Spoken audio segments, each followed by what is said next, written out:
Tervetuloa ystävät! Tässä jaksossa analysoimme yhtä Venäjän hyökkäyksen ratkaisevaa osa-aluetta Ukrainaan. Miksi Vladimir Putin ei valmistellut suunnitelmaa B siltä varalta, että hyökkäys ei etenisi odotetulla tavalla, ja mitä tämä merkitsee sodalle ja konfliktin tulevaisuudelle? Hyökkäys, joka tapahtui helmikuussa 2022, aiheutti suuren järkytyksen kansainvälisellä näyttämöllä. Se, mikä näytti aluksi nopealta ja ratkaisevalta Blitzkrieg-tyyliseltä operaatiolta, muuttui nopeasti paljon pidemmäksi ja arvaamattomammaksi konfliktiksi, joka muistuttaa kulutussotaa ja jopa ensimmäisen maailmansodan juoksuhautasotaa. Nyt, vuonna 2025, näemme Venäjän ilman selkeää voittostrategiaa ja ilman realistista ulospääsyä konfliktista. Se lähettää jatkuvia hyökkäysaaltoja Ukrainan puolustusta vastaan, etenee vain metrejä ja menettää tuhansia sotilaita tässä brutaalissa sodassa. Mutta miksi näin tapahtui? Avain löytyy Vladimir Putinista, joka, toisin kuin monet maailman johtajat, ei ole shakkistrategi, vaan judoka.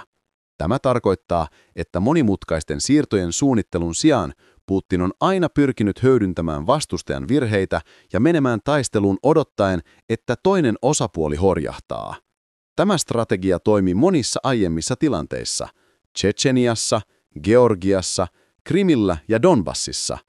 Ja Putin uskoi, että saman käsikirjan noudattaminen Ukrainassa vuonna 2022 toisi jälleen nopean voiton. Vuonna 2008 hän käytti tätä lähestymistapaa hyökätessään Georgiaan ja onnistui. Vuonna 2014 hän sovelsi samaa taktiikkaa Ukrainassa, liitti Krimin ja lietsoi sotaa Donbassissa. Jokainen näistä liikkeistä noudatti samaa logiikkaa, edetä voimalla, testata vastustajaa ja odottaa, että länsi lopulta perääntyisi. Hänen näkökulmastaan Eurooppa antaisi lopulta periksi, kuten se oli tehnyt aiemmin, esimerkiksi sivuuttamalla Krimin valtauksen tai jatkamalla Nord Stream 2-hanketta Venäjän sotilaallisten toimista huolimatta. Mutta hyökätessään Ukrainaan vuonna 2022 Putin aliarvioi kaksi keskeistä tekijää, Ukrainan vastarinnan ja Euroopan muuttuneen asenteen.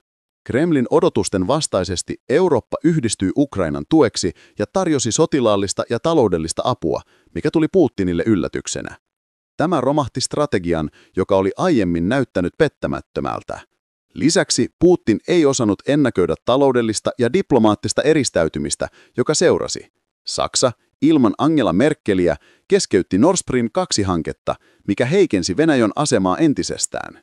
Nyt, kun Eurooppa vähentää energiariippuvuuttaan Venäjästä, Putin on jumista sodassa ilman selkeää ulospääsyä. Tänä päivänä, vuonna 2025 lopulla, Venäjällä on yhä resursseja jatkaa sotaa, mutta konfliktin alkuperäiset perustelut, kuten kansallinen turvallisuus, ovat menettämässä uskottavuuttaan sekä Venäjällä että kansainvälisesti. Ajatus siitä, että hyökkäys oli välttämätön Venäjän puolustamiseksi, ei enää vakuuta edes Venäjän kansaa. Suulin kysymys nyt on, onko Putinilla suunnitelma B?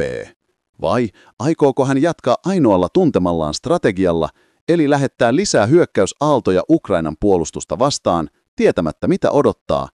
Vastaus näyttää olevan, ettei hänellä ole realistista vaihtoehtoa. Entä mahdollisuus rauhansopimukseen? Se ei ole koskaan ollut reaali optio Putinille, joka tietää, että jos hän lähtee sodasta saavuttamatta lupaamiaan tavoitteitaan, hänen valtansa on vaarassa. Ukrainan sota siis ei koske ainoastaan taistelukentän sotilaallisia voimia, vaan myös strategisia virheitä, vastustajan aliarviointia ja epäonnistumista ymmärtää muuttuvia geopoliittisia dynamiikkoja.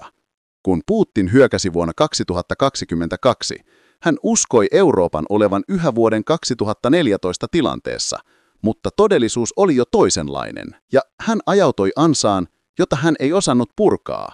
Näin ilman suunnitelmaa B, Putin on pakotettu jatkamaan eteenpäin toivoen muutosta, samalla kun hän lähettää yhä uusia hyökkäysaaltoja Ukrainan puolustusta vastaan tietämättä mitä odottaa. Jos et ole vielä tilannut kanavaa, tilaa nyt ja aktivoi kello saadaksesi ilmoituksia uusista sisällöistä.